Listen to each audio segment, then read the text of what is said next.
जय राधा माधव कुंज बिहारी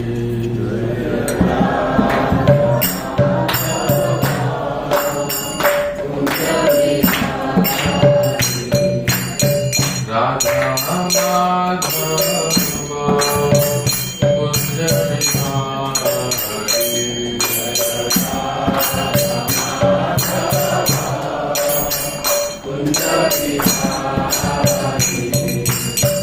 गोपी जना वल्लभा गिरिवरधारी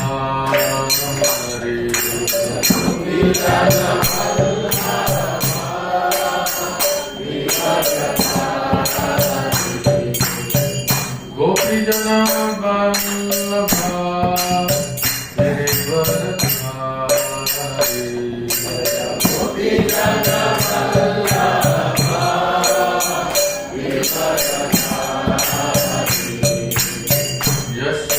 यशोदानंदन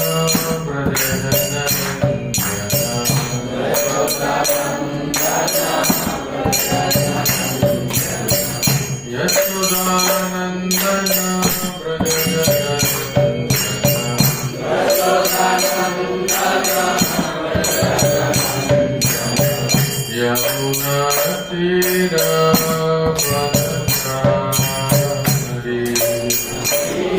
यमुना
हरे कृष्णा।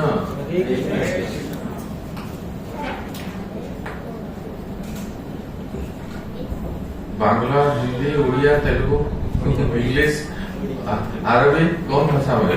हिंदी। हिंदी सबको हिंदी। तो सभी भक्तों को बहुत बहुत धन्यवाद। माताओं को बहुत सुंदर यहाँ जस्ट टेक इट वंस। हरे कृष्ण कृष्ण कृष्ण हरे हरे, हरे राम राम राम हरे हरे। नाम से साउंड आ रहा है।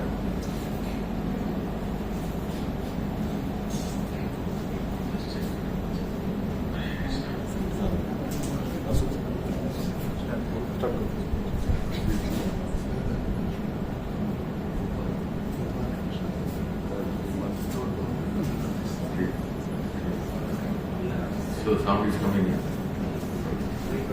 Om Namo Bhagavate Vasudevaya. Om Namo Bhagavate Vasudevaya. Om Namo Bhagavate Vasudevaya. Om Namo Bhagavate Vasudevaya. Om Namo Bhagavate Vasudevaya. Om Namo Bhagavate Vasudevaya. Om Ajnanatimirandhasya ज्ञानाञ्जनशलाकया चक्षुरुन्मिलितं येन तस्मै श्रीगुरवे नमः। नमो विष्णुपादाय कृष्णप्रेष्ठाय भूतले श्रीमते भक्तिवेदान्त स्वामिनिति नामिने। नमस्ते सारस्वती देवी गौरवाणी प्रचारिणे निर्विशेष शून्यवादी पाश्चात्य देश तारिणे वंशकल्पतरुभ्यश्च कृपा सिन्धुभ्य एव च पतितानां पावनेभ्यो वैष्णवेभ्यो नमो नमः। जय श्री कृष्ण चैतन्य प्रभु नित्यानंद श्री अद्वैत गदाधर श्रीवासादि गौर भक्त वृंद। हरे कृष्ण कृष्ण कृष्ण कृष्ण हरे हरे, हरे राम राम राम हरे हरे। गुरवे गौरचंद्राय राधिकाय तदालय कृष्णाय कृष्ण भक्ताय तद्भक्ताय नमो नमः। हरे कृष्ण। श्री राधा गोपाल कृष्ण, राधा गोपाल कृष्ण मंदिर, श्री राधा गोपाल कृष्ण मंदिर के प्रांगण में हम सब बैठे हैं। बलराम देश बैठे, ये बहुत ही सुंदर एक छोटा सा प्यारा सा इस्कॉन मंदिर है जहां हम एकत्रित हुए हैं भगवान की सुंदर मधुरमय लीलाओं को श्रवण करने के लिए। तो आप सबको बहुत बहुत धन्यवाद कि आप सब समय निकाल के आए और एक बहुत ही सुंदर प्रसंग हम सुनेंगे। आप लोग बड़े ध्यान से सुनिए। हम सबके जीवन में बहुत ही लाभदायक है। वो कैसे कि आप में से कई लोग गुरु पादाश्रय लिए होंगे, दीक्षा भी लिए होंगे, और कुछ लोग आश्रय लिए और कुछ लोग जो है रुचि है, आध्यात्मिकता में रुचि है। ये सबके लिए कह रहे हैं।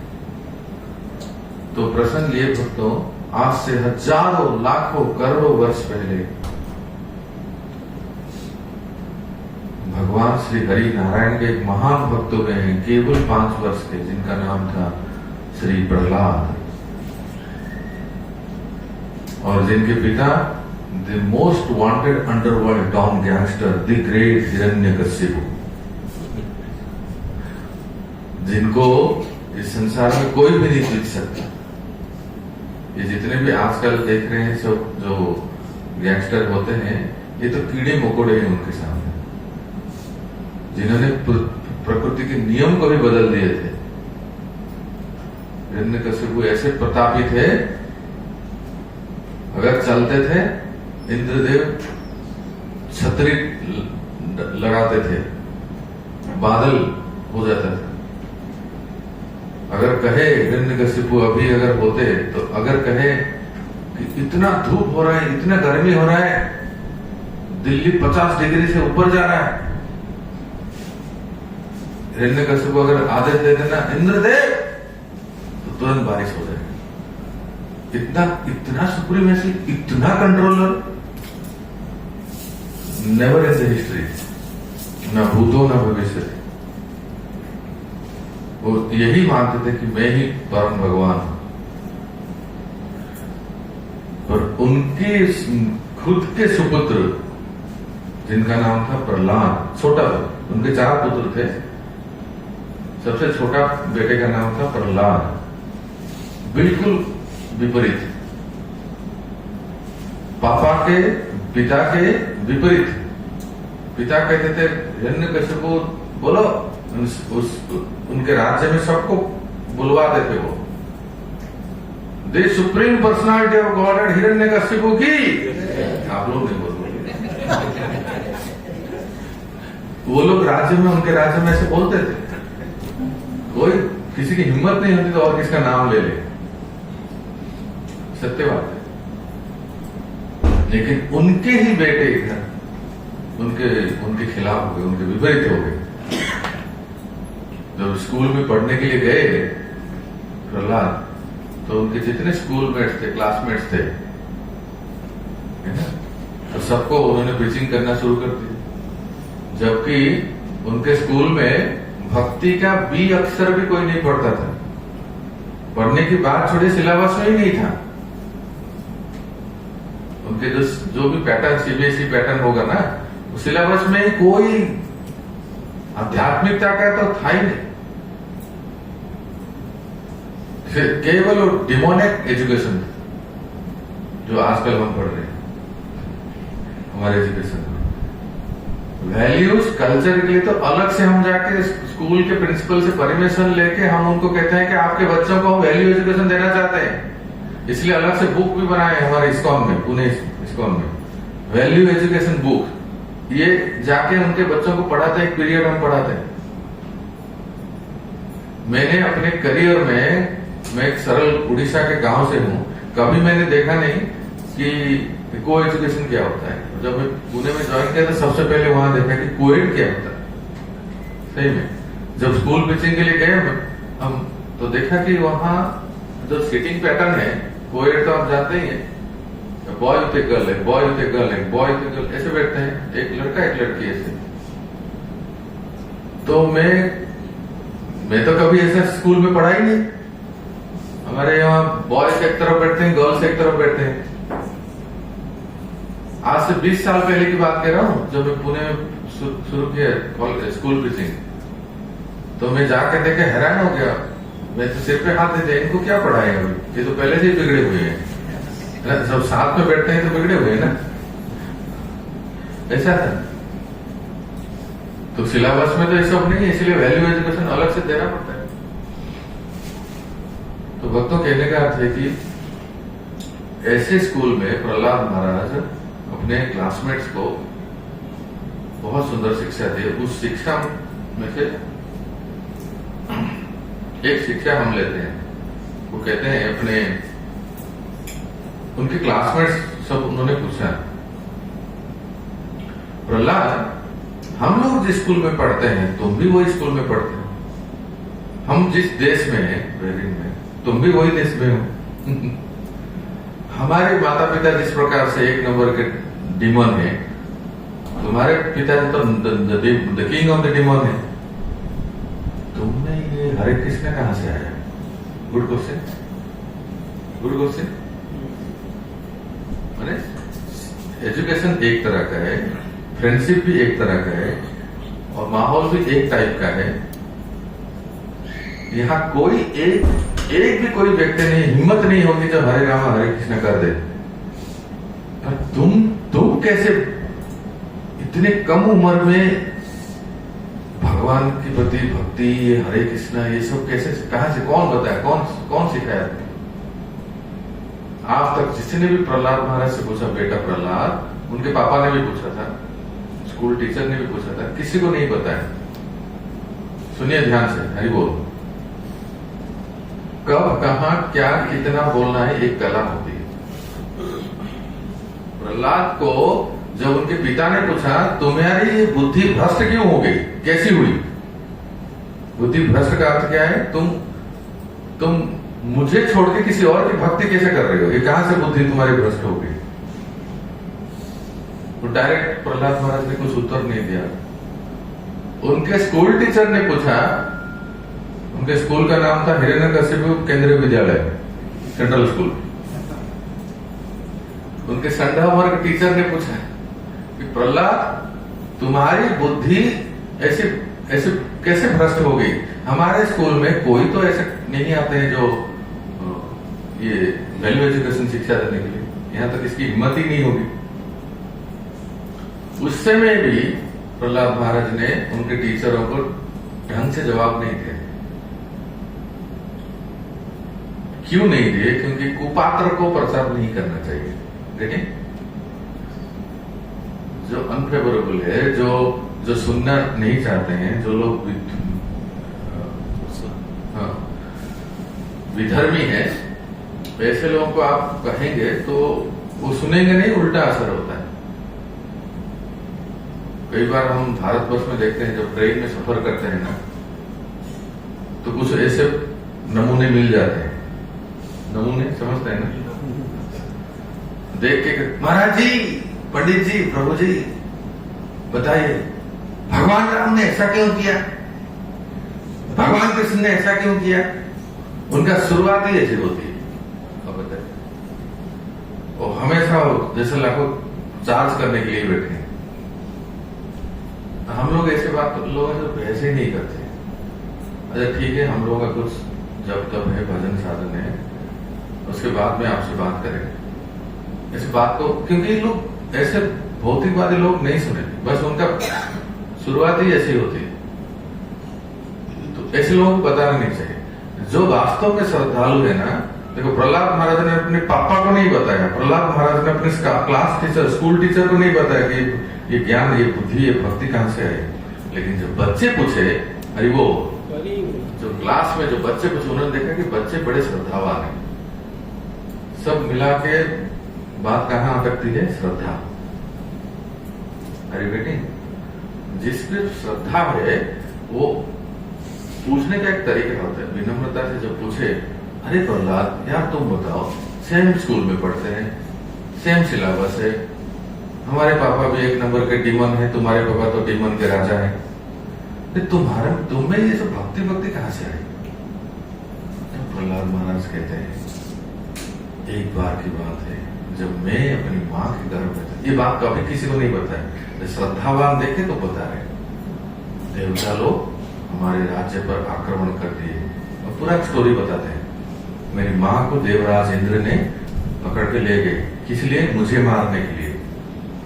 अगर बाप इतना बड़ा गैंगस्टर है, इसके पेट में जो बच्चा है वो कितना बड़ा नहीं होगा? 1 नंबरी तो बाप 10 नंबरी होता है ना। तो इसलिए इस बच्चे को जन्म होने से पहले ही मार दिया जाए।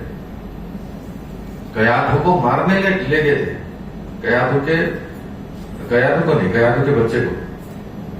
नारद मुनि प्रकट हो गए तो देवराज इंद्र को बोले, हे देवराज, ये क्या कर रहे हैं? इस स्त्री को, गर्भवती स्त्री को लेकर जा रहे हैं। देवराज ने कहा, नहीं नारद मुनि, आप गलत मत समझिए, हम इस स्त्री से कुछ नहीं करेंगे, हमें इस स्त्री से कोई मतलब नहीं है। इसके पेट में जो बच्चा है, अगर बाप इतना बदमाश है तो इसका बच्चा कितना हो, इसलिए हम चाहते हैं कि पहले बच्चे को जन्म दें, उसके बाद इसको हम कल्याण कर देंगे, मैं खत्म कर देंगे। नारद मुनि ने कहा कि मेरी बात सुनो, इसके जो इस स्त्री के गर्भ में जो बच्चा है ना, इसको संसार में कोई भी शक्ति मार नहीं सकता, तुम क्या मानो? देवराज इंद्र चकित हो गए, क्या कह रहे हैं? ना तुम्हारा वज्र क्या, इस संसार का कोई भी अस्त्र इसको मार नहीं सकते, क्योंकि इसके गर्भ में साक्षात श्री हरि के महाभागवत जन्म लेंगे। देवराज इंद्र चौंक गए, अरे देवताओं में कितनी शालीनता है देखो। नारद मुनि के वाक्य को देवराज इंद्र ने तुरंत ग्रहण कर लिया, क्वेश्चन भी नहीं किए। आपको कैसे पता? टीवी में दिखाओ तो हम विश्वास करेंगे, प्रत्यक्ष प्रमाण। बिल्कुल यही तो अंतर है देवताओं में और असुरों में। देवता लोग क्वेश्चन नहीं करते हैं, महान संत जो कुछ कहते हैं तो उस वाक्य को स्वीकार कर लेते हैं, और जो विमोन होते हैं, जो असुर होते हैं, वो 10 क्वेश्चन पूछते हैं। इसीलिए ऐसे लोगों को भक्ति में लाने के लिए हम 6 सेशन कोर्स लेते हैं, और पहला सेशन उनको बताते हैं does God exist, first session discover yourself. मैंने ये लोगों को बताना पड़ता है क्या संसार में भगवान का अस्तित्व है। हमारे भारतवर्ष में, विशेष करके उड़ीसा प्रदेश में, सब लोग प्राय सभी जगह में भगवान के अस्तित्व को सब जानते हैं, फिर भी ये आजकल के जो आधुनिक गधे हैं, अच्छा एक कुछ टाइटल देना चाहिए ना, आधुनिक डोंकी, इनको बताना पड़ता है पहले सेशन में does God exist, can a scientist believe in God, ये हमारा फर्स्ट सेशन होता है। उसके बाद फिर उनको बताते हैं और कुछ भगवान के बारे में। पहले उनको स्थापित किया जाता है कि यस, इस संसार में कोई एक सुप्रीम कंट्रोलर है। बहुत तरह तरह के साइंटिफिकली प्रूफ देके लोगों को बताया जाता है, जितने भी जो कॉलेज टीचिंग है, कॉर्पोरेट्स है ना, उनको बताया जाता है yes there is someone called supreme. तो इसी प्रकार से यहाँ महाभागवत श्री प्रहलाद महाराज उस मां के गर्भ में है, तो देवता लोग तुरंत नारद मुनि की बात को विश्वास कर लिए, क्वेश्चन भी नहीं किए। नारद मुनि ने कयाधु की परिक्रमा की। हरे कृष्णा। नारद मुनि ने कयाधु की परिक्रमा की, लिखा है भागवत में, आप पढ़ सकते हैं। नारद मुनि ने कयाधु की परिक्रमा की। क्यों? जैसे ही नारद देवराज इंद्र ने कयाधु की परिक्रमा की, नारद मुनि ने जब कहा देवराज इंद्र को कि इसके घर में महाभागवत है, तो देवराज इंद्र ने, जैसे हम गिरिराज की परिक्रमा करते हैं वृंदावन की, कयाधु की परिक्रमा की देवराज इंद्र ने। उनका विश्वास था नारद मुनि के ऊपर कि इसके घर में साक्षात महाभागवत है। और उसके बाद आप जानते हैं प्रहलाद का जन्म होता है। तो ये जो घटना है जो मैंने अभी बताया, इन्होंने पिताजी को भी नहीं बताया, अपने गुरु को भी नहीं बताया, पर क्लासमेट्स को बताया, क्योंकि वो लोग श्रद्धावान थे। उन्होंने कहा बच्चों, मेरे साथियों, ये जो आप पूछ रहे हो ना, मैंने भक्ति कहां से सीखी, ये मेरे जन्म से ही। मैं जो माँ के गर्भ में था, तो नारद मुनि ने मेरी माँ को ये ज्ञान दिया। और मेरी माँ तो ऐसे ही स्त्री है, स्त्रियों को कहाँ याद होता है इतना। माता है, मुझे क्षमा कर दीजिए, आपको नहीं बोल रहा हूँ, कयाधु बोल रही। ऐसे ही स्त्री हैं तो घर गृहस्थी के काम धंधा में सब नारद मुनि की तरह ज्ञान को दिया हुआ ज्ञान को भूल गए, पर प्रहलाद बचपन से ही वो उस ज्ञान को ग्रहण किए और वो धारण किए। अब वो बच्चों को शिक्षा दे रहे हैं। तो कहते हैं प्रहलाद महाराज अपने क्लासमेट्स को कहते हैं, तत्रोपाय सहस्राणाम अयम भागवतोदितः यदीश्वरे भगवती यथा यैरंजसा रतिः। हे मेरे क्लासमेट्स, बच्चों, सहपाठियों,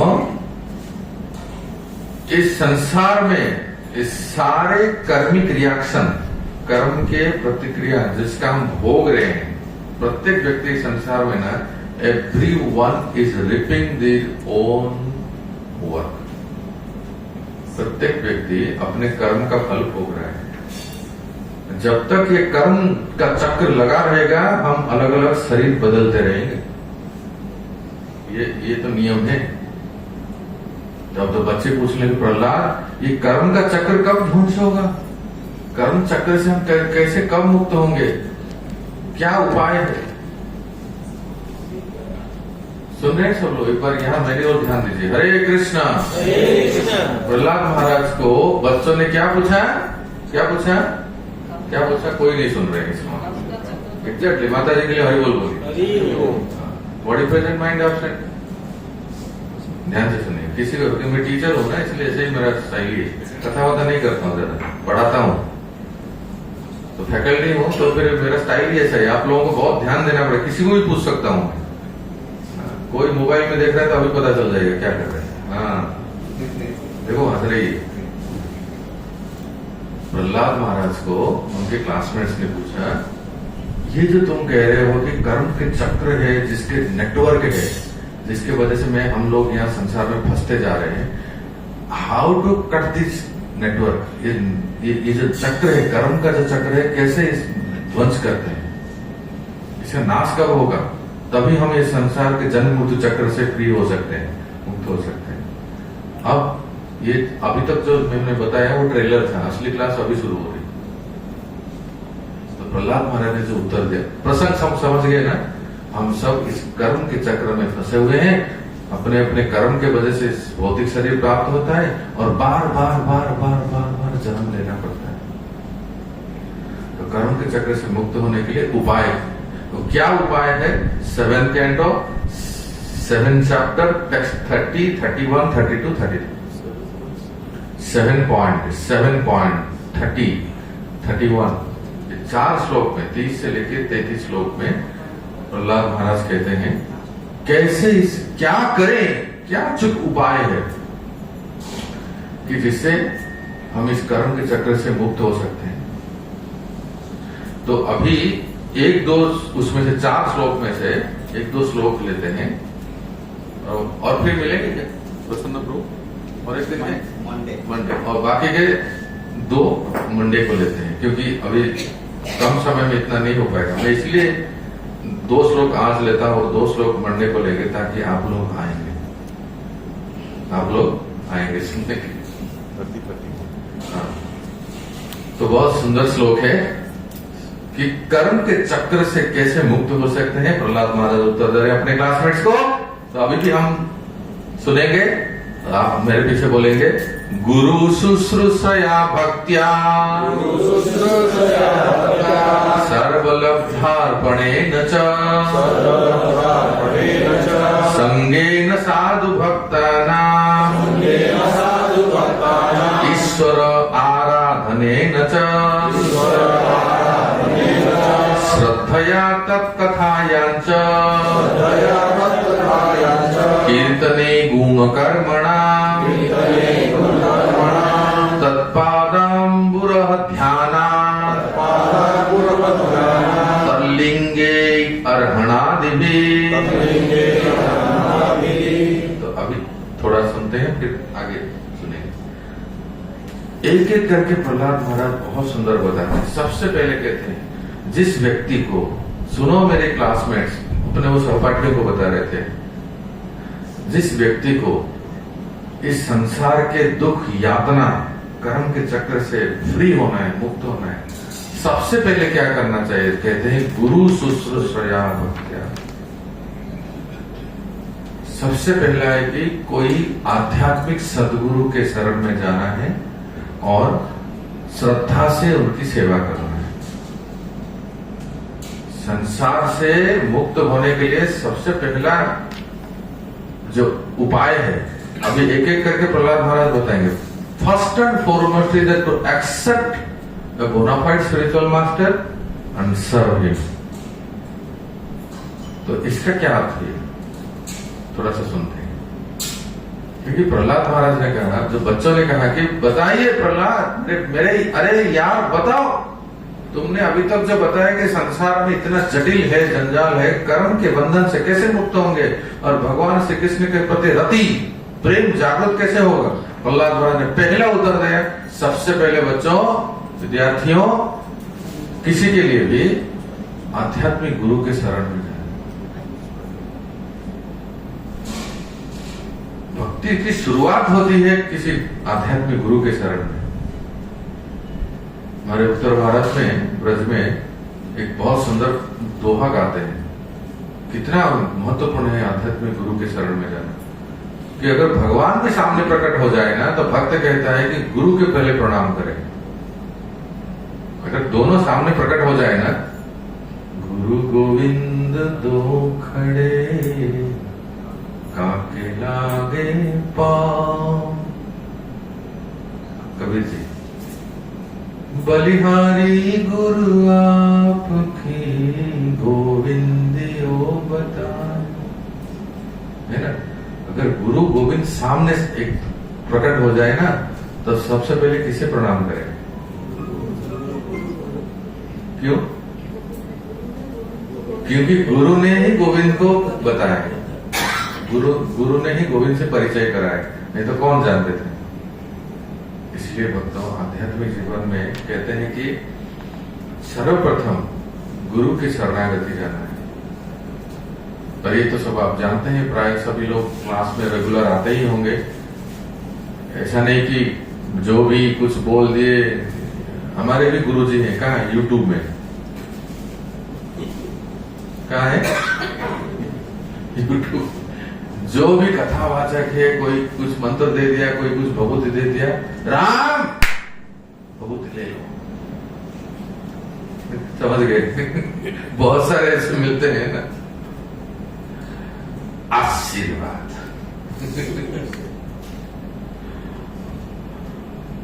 बोल बहरीनेश्वर बाबा सरकार की। दरबार लगी है, पर्चा निकालते हैं, अभी बताओ तुम्हारा नाम क्या है, बता देते हैं। बहुत मिलते हैं।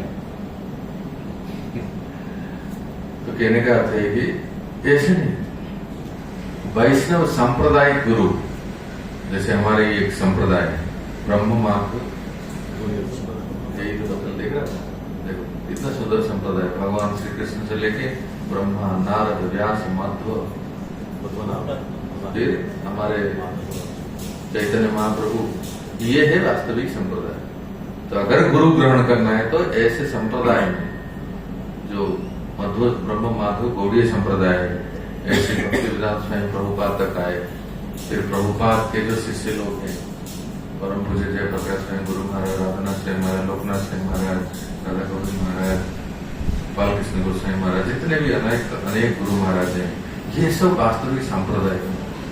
तो इन्हीं के किसी आध्यात्मिक गुरु के शरण में जाए। इसलिए पहली भक्ति है कि आध्यात्मिक गुरु के शरण में जाए। अर्थात जाके क्या करें?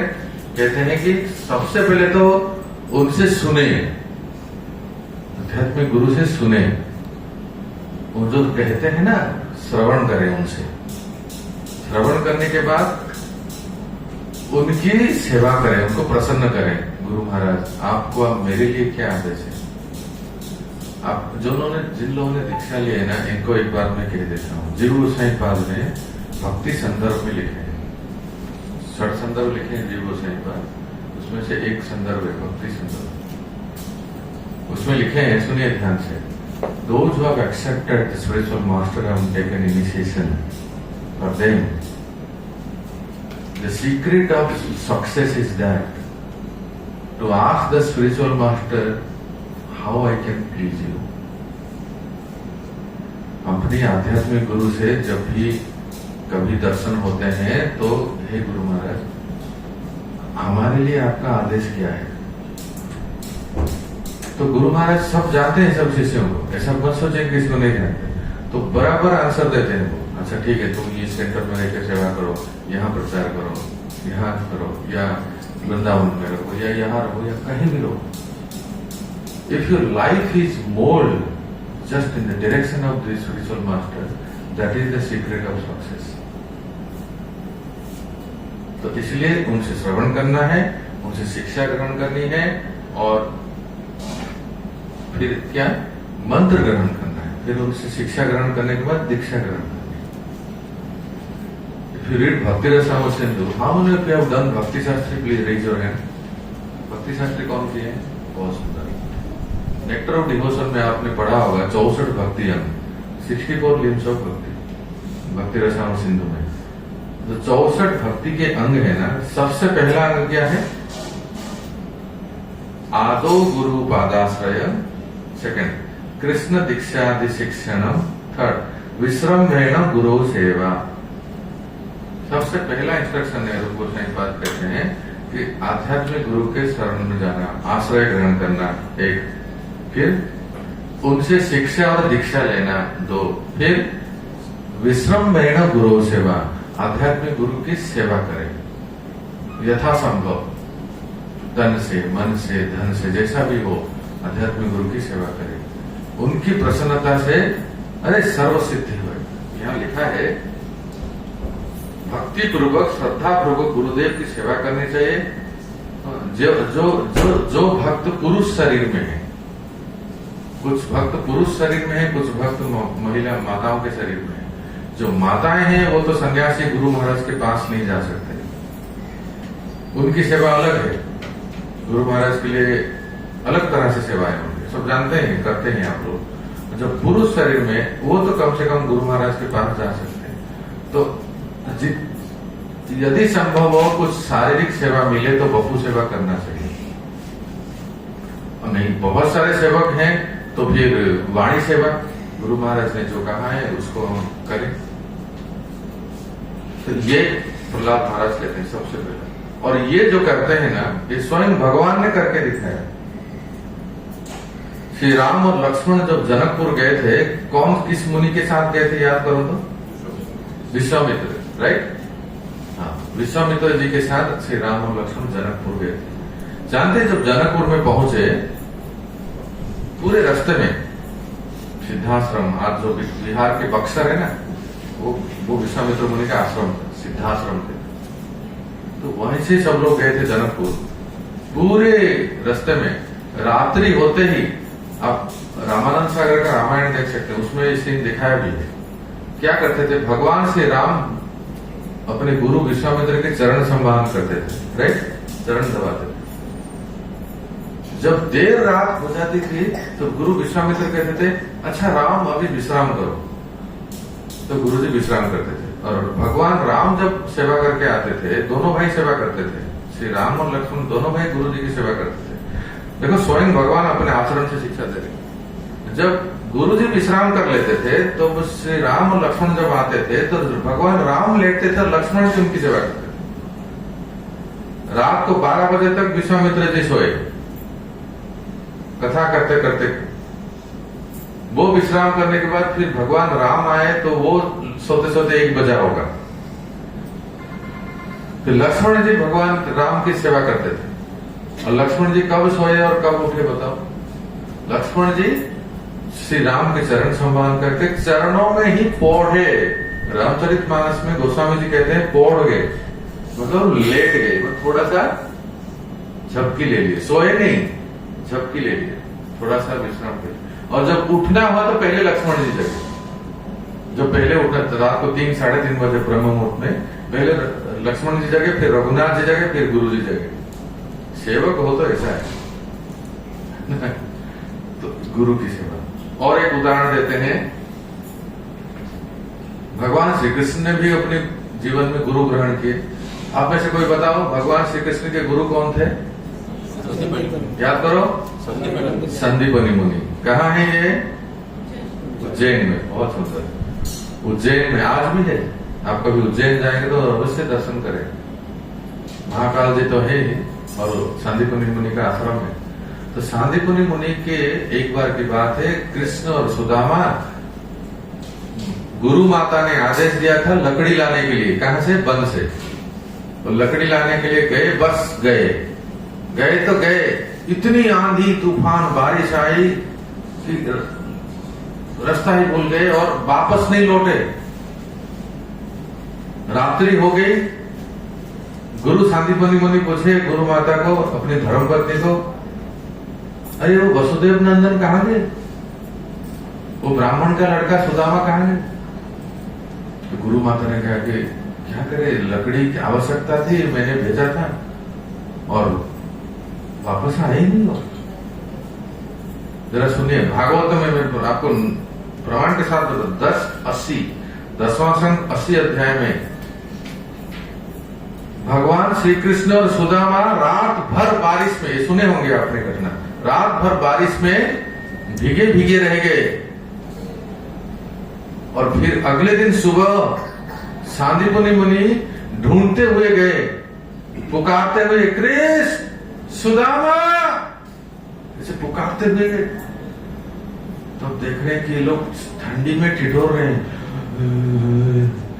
कांप रहे हैं दोनों। फिर गुरु जी की सेवा नहीं छोड़ा, गुरु माँ ने कहा था तो सेवा की। बस इतना ही था कि सांदीपनि मुनि ने, साक्षात भगवान है, फिर भी कहा कि हे कृष्ण, हे सुदामा, आज मैं तुम्हें ऐसा अमोघ आशीर्वाद देता हूं, तुम जो भी विद्या यहां सीखे वो कभी भी तुम्हें विस्मरण नहीं होगा, तुम परीक्षा में कभी फेल नहीं होगे, हमेशा 90% एबोव लाओगे। गुरु के आशीर्वाद से असाध्य साधन हो जाता है। इसलिए आध्यात्मिक जीवन में भक्तों, स्पिरिचुअल लाइफ में accepting the spiritual master and following बहुत महत्वपूर्ण है। तो प्रहलाद महाराज ने पहले कहा कि भगवान श्री गुरु शुश्रूषया भक्त्या, ये पहली हो गई। दूसरा कहते हैं सर्वलब्धार्पणे न च, अपने सहपाठियों को कह रहे हैं। याद रखिए, फिर से पूछ रहा हूं, what are the first instruction of Prahlad Maharaj? कि गुरु के शरण, आध्यात्मिक गुरु के शरण में जाना, उनसे शिक्षा और दीक्षा ग्रहण करके उनकी सेवा करना। तो शिक्षा गुरु, दीक्षा गुरु होते हैं, तो कोई भी जो हमसे वरिष्ठ हैं, गुरु हैं, उनको प्रणाम करके उनकी सेवा करना ये बहुत आवश्यक है। इससे हमें हमारी तरक्की होती है। दूसरा कहते हैं सर्वलब्धार्पणे न च, और क्या करना चाहिए? जिसको कर्म बंधन से छुटकारा पाना है, कर्म से मुक्त होना है और इसी जीवन में कृष्ण प्रेम को प्राप्त करना है, पहला तो हो गया। और दूसरा कहते हैं सर्वलब्धार्पणे न च, अर्थात जो भी हमें प्राप्त है वो सब गुरु को समर्पण करना है।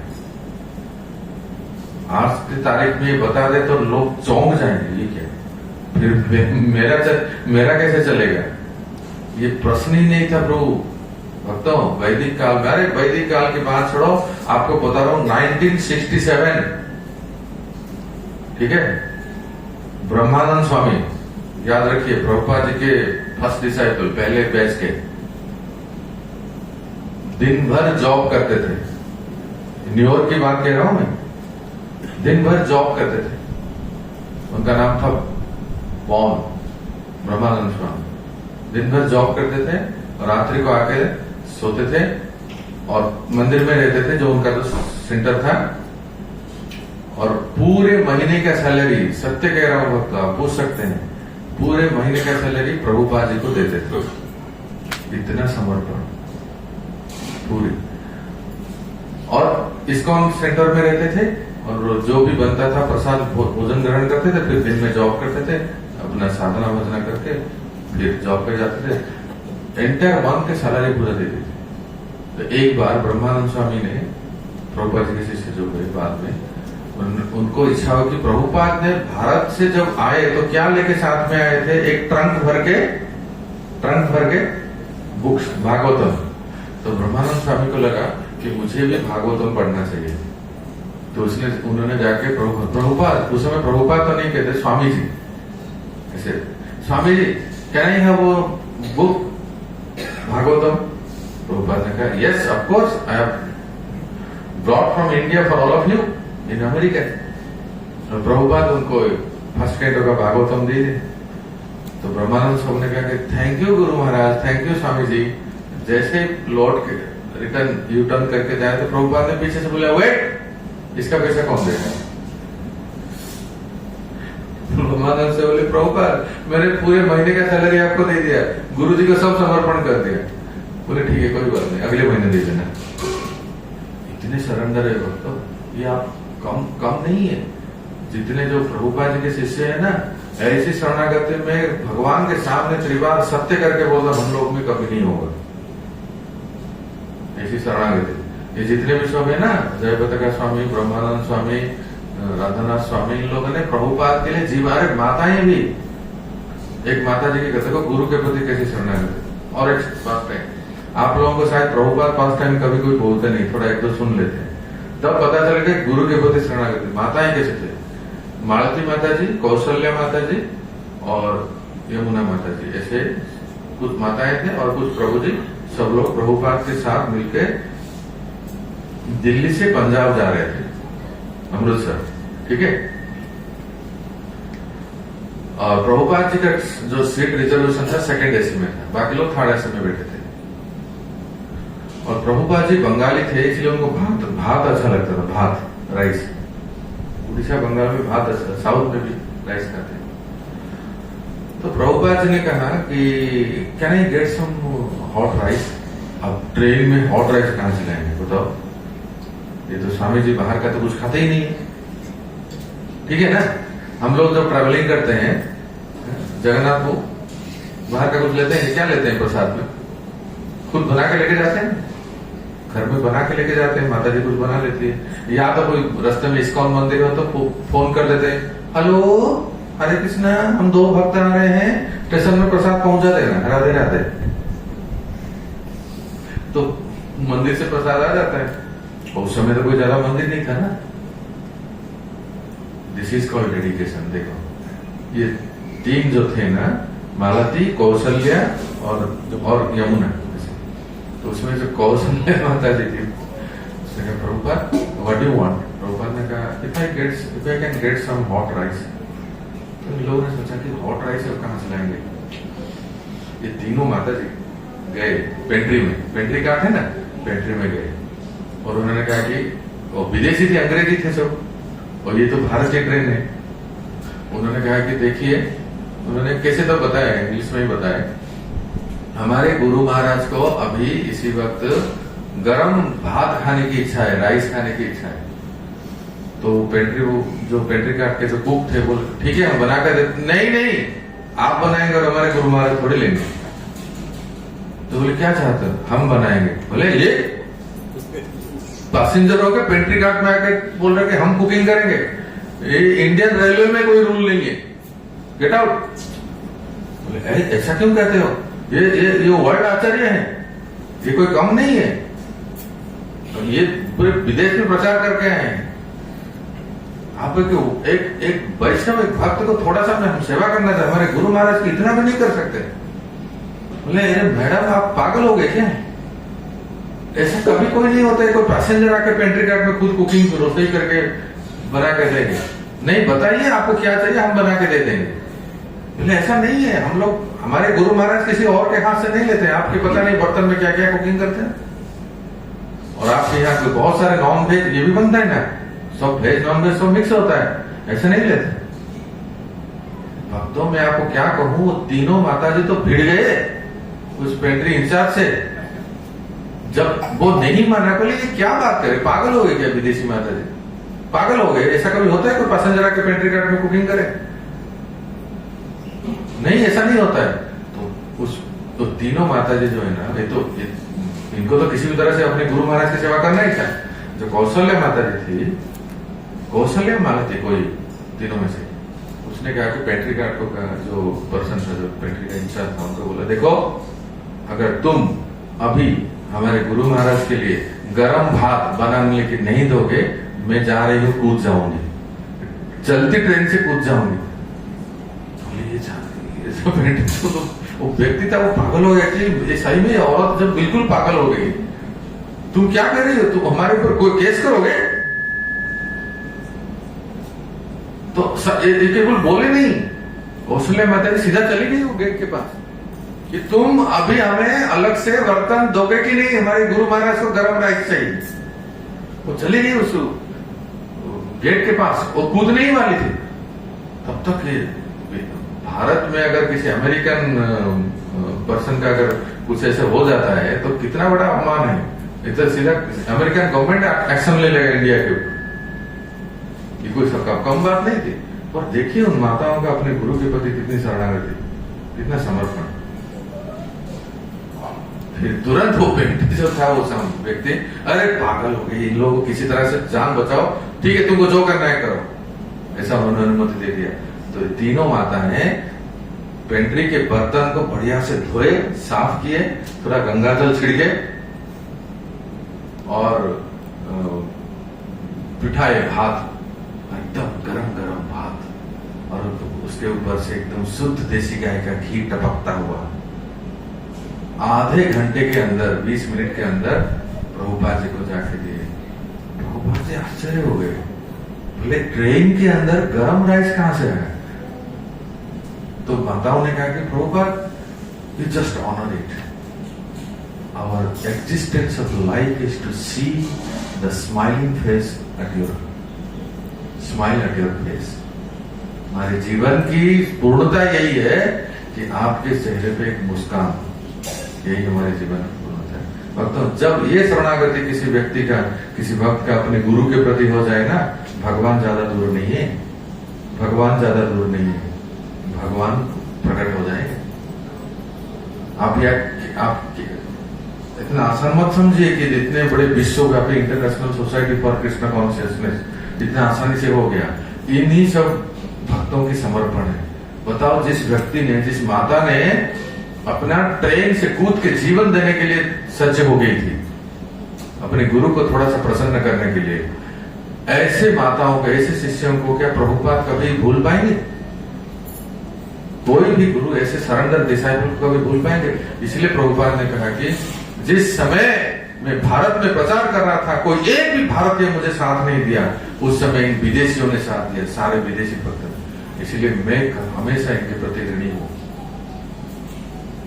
इसको कहते हैं गुरु पादाश्रय, सर्वलब्धार्पण।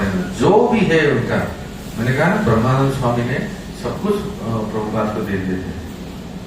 ऐसे कई उदाहरण है भक्तों। मैं नहीं कह रहा हूं हम लोग तो उस तरह पे है नहीं, पर एटलीस्ट हमें ये देखना चाहिए कि मंदिर की परिचालना कैसे हो रही है। यहाँ इतने लोग आते हैं, प्रसाद ग्रहण करते हैं, प्रचार हो रहा है, तो हमें भी देखना चाहिए कि हम भी कुछ यहाँ कंट्रीब्यूट करें। यहाँ इतने सारे भक्त आते हैं, कोई साधु संत भारत से, वृंदावन से सब आते हैं, तो हम भी, हमारा भी मन हो कि हम भी कुछ सेवा करें। हम तो उनके तरह नहीं कि पूरा समर्पण करते, लेकिन कुछ तो एक हो ऐसे। जब मैं पुणे में था, जब नया मंदिर बना NVCC, हमारे प्रेसिडेंट श्रीमान राधेश्याम को ने एक नियम बनाए थे।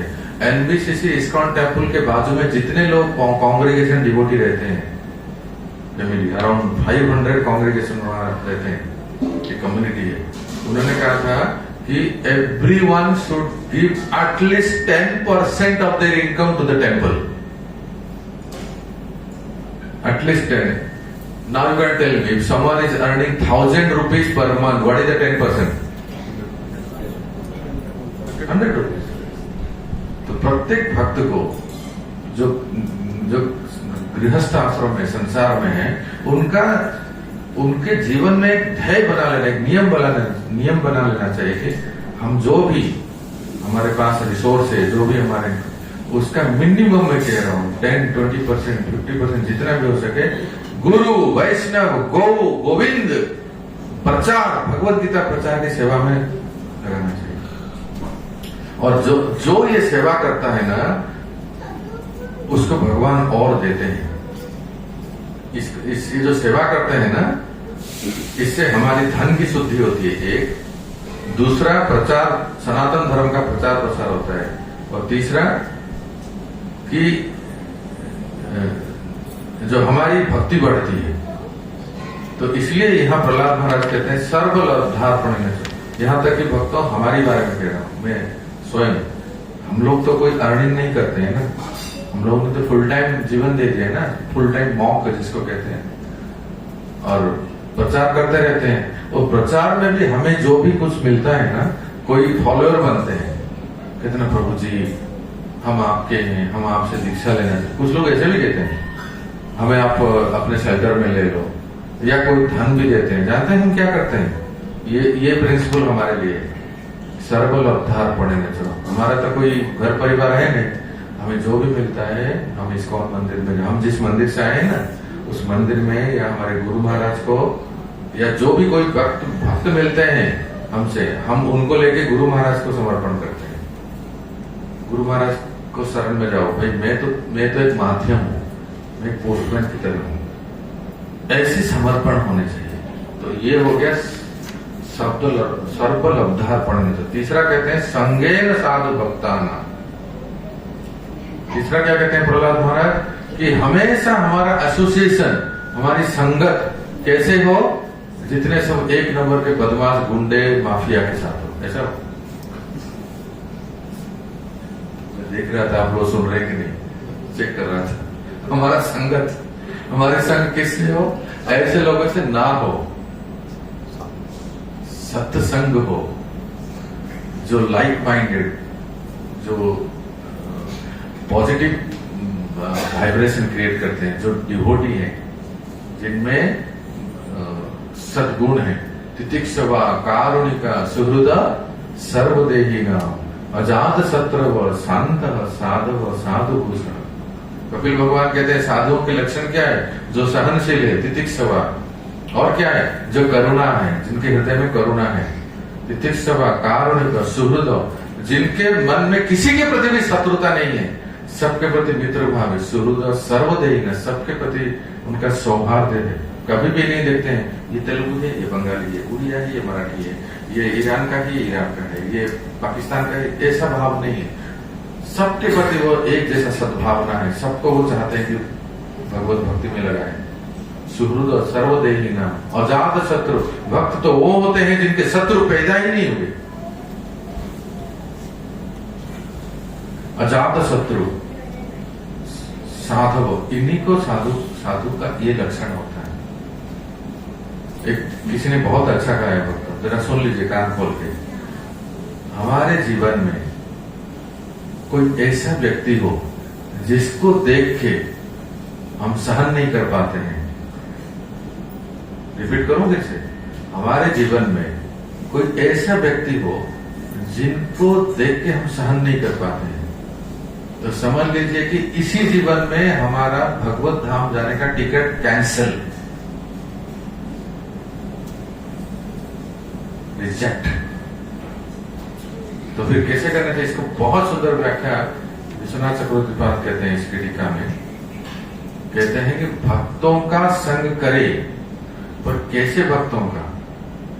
जो ईर्ष्यालु ना हो, जो द्वेषी ना हो, जो कामी ना हो, जो क्रोधी ना हो, जिनमें भक्तों के गुण लक्षण ना दिखाई देते, ऐसे भक्तों को सम्मान करे। पूरा टीका पढ़ के आपको सुना रहा हूं। ऐसे भक्तों को सम्मान करे, पर संग ना करे, क्योंकि जब संग करते हैं तो दूसरे का गुण हमारे ऊपर आता है। Yes, you respect everyone but no need to associate. संग का अर्थ क्या जानते हैं? जिनके साथ हम रात दिन बैठते हैं, जिनसे हम बात करते हैं, जिनसे हम कुछ सीखते हैं, जिनसे हम सुनते हैं, जिनको देख के हमारे हृदय में प्रेरणा होती है, अरे क्या प्रभु जी है, क्या डिवोटी है, क्या माता जी है। देख के ही लगता है कि कितना सुंदर इनकी भक्ति है, कितना सुंदर ये सेवा करते हैं। उनकी बोली से, उनके आचरण से आपके हृदय में एक अद्भुत परिवर्तन हो जाता है।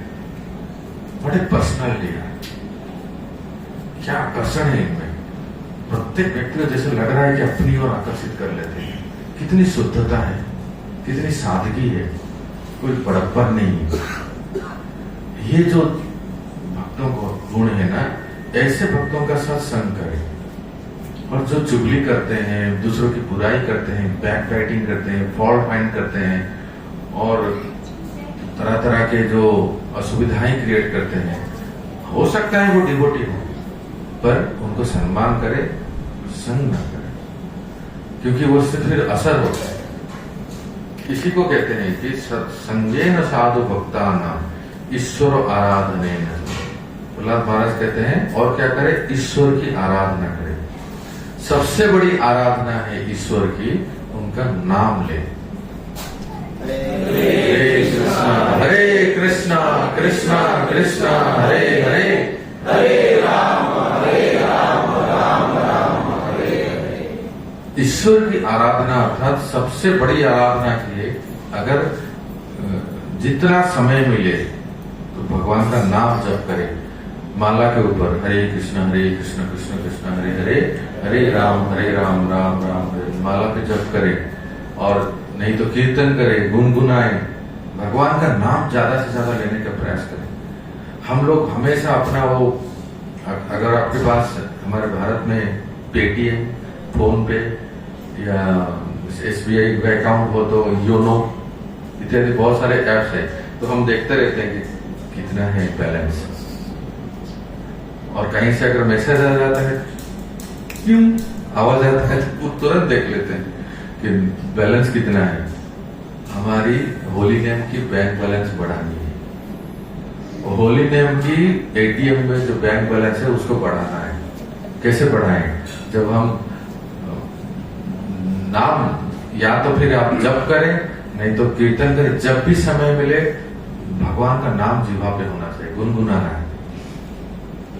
जब भी समय मिले, कहीं जा रहे हैं, रसोई कर रहे हैं, कुकिंग कर रहे हैं, श्रृंगार कर रहे हैं, माला बना रहे हैं, तो आप गीत गाते रहिए। अच्युतम केशवम कृष्ण दामोदर राम नारायण जानकी वल्लभम। तो सब भगवान का नाम आ रहा है ना सब। ऐसे अगर आप सॉन्ग्स, गीत भी गाते हैं ना, हमारी होली नेम बैंक अकाउंट बढ़ता है।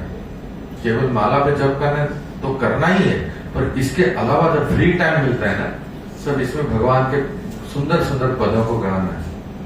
कौन कहते हैं भगवान आते नहीं, कौन कहते हैं भगवान आते नहीं, तुम मीरा के जैसे बुलाते नहीं, कौन कहते हैं भगवान खाते नहीं, माता जी के जैसा खिलाते नहीं। माता जी इतना खिलाते हैं अपने ठाकुर जी को, है ना। तो इसलिए ऐसे पदों को गुनगुनाना चाहिए जिससे हमारे भगवान का जो होली नेम बैंक अकाउंट जो है वो बढ़ते ही जाए। ठीक है, तो भक्तों यही विराम देते हैं।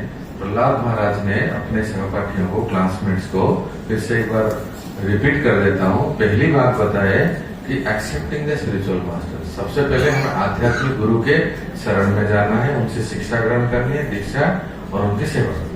दूसरी बात क्या बताए, हमें जो हमारे पास जो भी है कुछ ना कुछ हम गुरु वैष्णवों के चरणों में, भगवान के चरणों में अर्पण करें। Give some, try to make habit of giving charity, भगवान को अर्पण करें। इससे हमारा जो है पोजीशन उसकी शुद्धि होती है और हमें भगवान की कृपा प्राप्त होती है। तीसरा बोले कि एसोसिएशन विद द डिवोटीज, जो अच्छे भक्त हैं, सद्गुण संपन्न भक्त हैं, उनके संग करें, उनसे सीखें, उनको क्वेश्चन पूछे, उनसे श्रवण करें। और फोर्थ वन है कि ईश्वर की आराधना, भगवान का नाम जरूर करें। हरे कृष्णा कृष्णा कृष्णा हरे हरे, हरे राम राम राम हरे। धन्यवाद। कल बहुत पावन एकादशी है, कौन सी है? जरा मोबाइल में देखो क्या नाम है। अरे नाम तो बताओ एकादशी का। अपरा एकादशी। अच्छा, कल बहुत ही पवित्र अपरा एकादशी है, तो हम लोग सुबह जल्दी उठेंगे और ठाकुर जी का नाम जप करेंगे, जप करेंगे और कथा कीर्तन करेंगे। हरे कृष्ण।